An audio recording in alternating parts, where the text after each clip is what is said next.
You're charged with the offense of assault of a peace officer or judge bodily injury.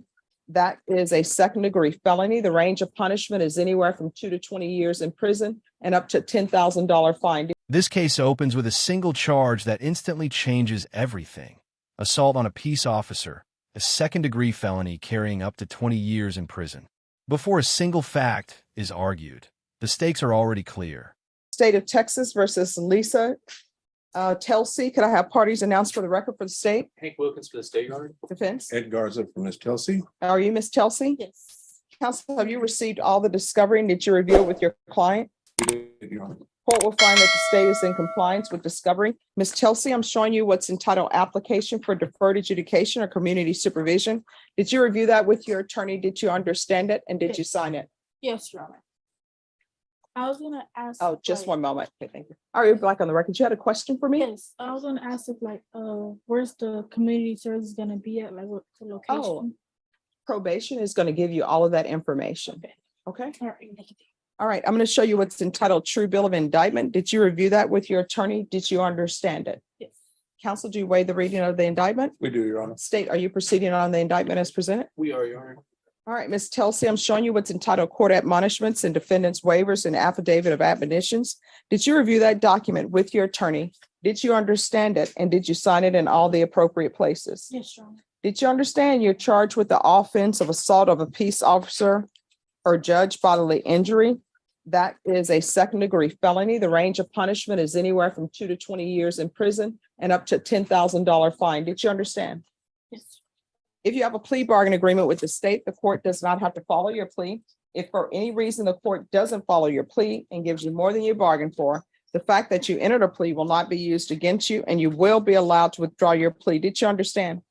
Yes, Your Honor. Did you understand you have a right to jury trial, a right for you or your attorney to cross-examine and confront any witnesses the state would call in the right to remain silent? Yes, Your Honor. You're going to have to keep your voice up. Yes, Your Honor. Did you understand by entering this plea bargain agreement, you were giving up those rights? Yes, Your Honor. Did you intend to give up those rights and enter into a plea in this case? Yes, Your Did you understand if the court were to grant your application for deferred adjudication, if for any reason your deferred adjudication were revoked, court could find you guilty and sentence you up to 20 years in prison and up to $10,000 fine. Yes, Your Honor. Counsel, has your client been able to provide you with any defenses? Yes, Your Honor. Do you believe, just one moment. Mr. Davidson, Bill Davidson, Yes. yes. If you could put your client on the back row and speak to him there instead of behind the court reporter. You.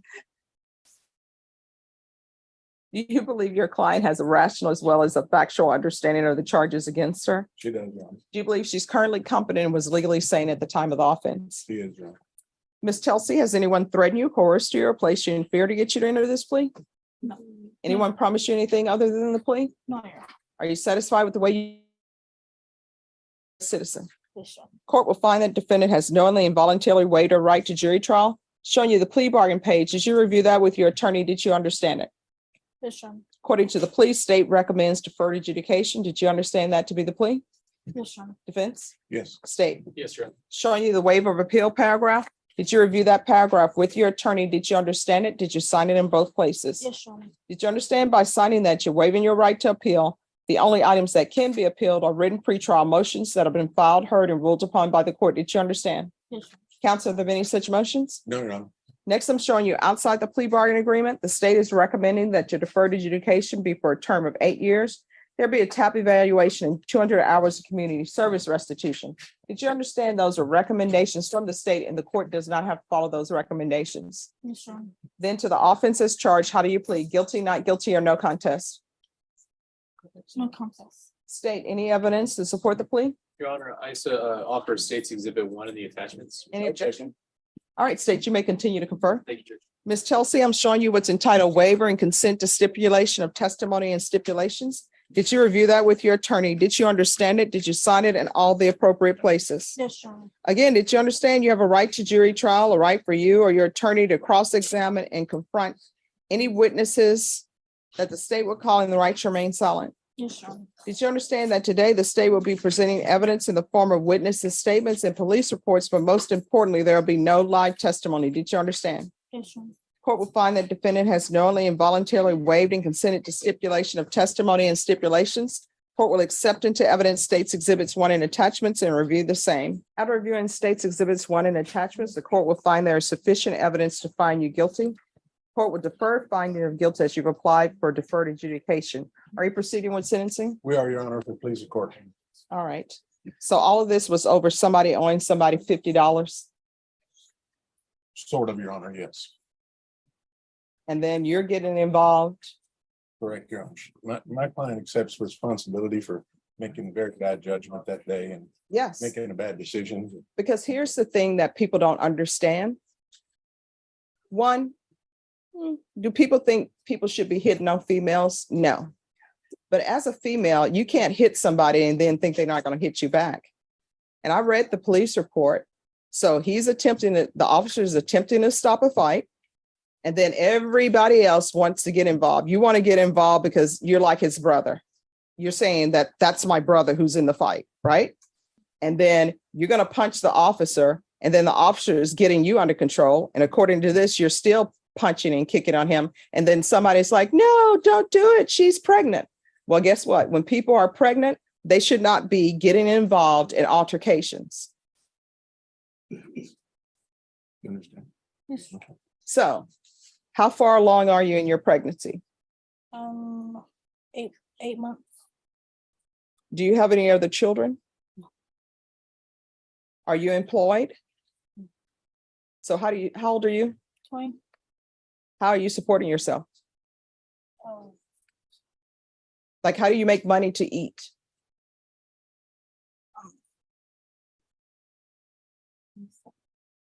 I have a boyfriend that supports me. Are you living with him? He lives with me. I have my own apartment. Well, how are you paying for your apartment? It's already paid for a year through housing.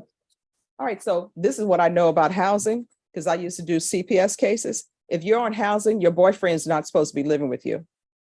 And honestly, your boyfriend's not supporting you. You know who's supporting you? Everybody in here who has a job and pays taxes. I'm supporting you. Your attorney's supporting you. All the attorneys who are in here supporting you. Anybody in the gallery who has a job is supporting you. So your boyfriend is not supporting you. And what I'm going to tell you right now, if your boyfriend is living with you and you're on housing, guess what? If the government finds out about it, which usually they do, you're going to end up having charges because they're going to want their money back. And this is the way the government works. The government doesn't tell you they know your boyfriend is living with you. They don't tell you they know that you're getting food stamps and you shouldn't get them. You know what they do? They wait till it's a felony. And then once it's a felony, then they bring charges. The tone shifts sharply here. The judge moves beyond the charge and into accountability, not just for the assault, but for the defendant's life choices, finances, and future child. This is no longer about what happened in Alley. It's about whether this defendant understands that probation is a final warning, not leniency. You understand? It's wrong. How far did you go in school? I got a high school diploma. And what are you planning on doing with the rest of your life? Getting myself together. How? I get a job. And what type of job are you looking for? Restaurant. All right. See, here's the thing. You've decided and you made the decision to have a child with this boyfriend who can't even support himself. How old is he? He's 22. All right. He's 22. He can't even support himself. Y'all are both living off the government. Are you receiving food stamps? Yeah. Y'all are living off the government and you're about to bring a child into this world. And now the child is going to have one of their parents. I don't know about his criminal history, but the child is going to have one of their parents who's already on probation for felony, and a parent who fights officers in an alley who's pregnant and not even at this point thinking about them. Because if you were thinking about your unborn child, you wouldn't have been fighting with an officer in an alley and you wouldn't have been in an alley. You understand? And if you are not careful, Child Protective Services is going to be involved in your life. If you're drug tested today, what are the results going to be? Negative. And do you know if your boyfriend has any criminal history? No. Do you know or do you not know? I don't know. So why are you with him if you don't know if he has criminal history? Do you know how far he went to school? You're the boy explain something to you. She is on government housing. You shouldn't be living with her because the taxpayers don't want to pay for you to live with her. You need to get your own house. If she's carrying your child, which you say she is, you need to be financially able to support your child, which means you're not living off the government on her housing that's been paid up for a year that we the taxpayers are paid for. If people want to go out and have children, guess what? I'm not supposed to be the person supporting your child. Y'all supposed to support your child because I didn't agree to have a child with him. I didn't agree for you to have a child. Now, if you want the taxpayers to support your child, then what you need to do is, and I see mom holding him down, keeping him calm. You know what? If people want to play stupid games, you're going to get stupid prizes. And it's going to result in this deputy removing you from this courtroom. So if you want the government and the taxpayers to pay for you to have a child, you know what you need to do? Before y'all decide to live together and have a child, you need to come to a panel of citizens and say, I would like for you to pay for my housing. I would like for you to pay for my child. Will you agree for me to have a child? Not doing that. Y'all are just doing whatever you want to do and somebody else is taking care of your child. And when your child is born, if that's your mom, guess what?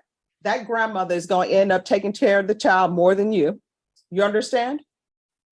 That's yes or no. Yes. All right, this is what the court is going to do. Court is going to sentence you to 8 years deferred adjudication.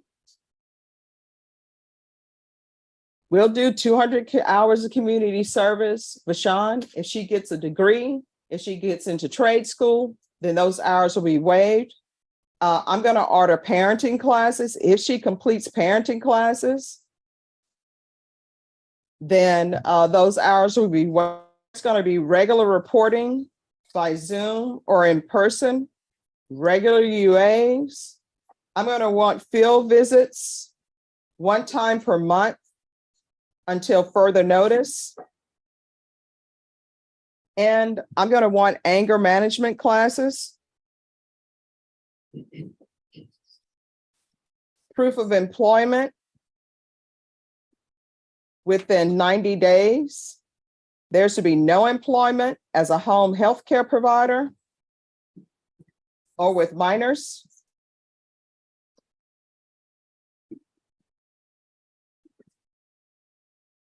Probation, is there anything else she needs?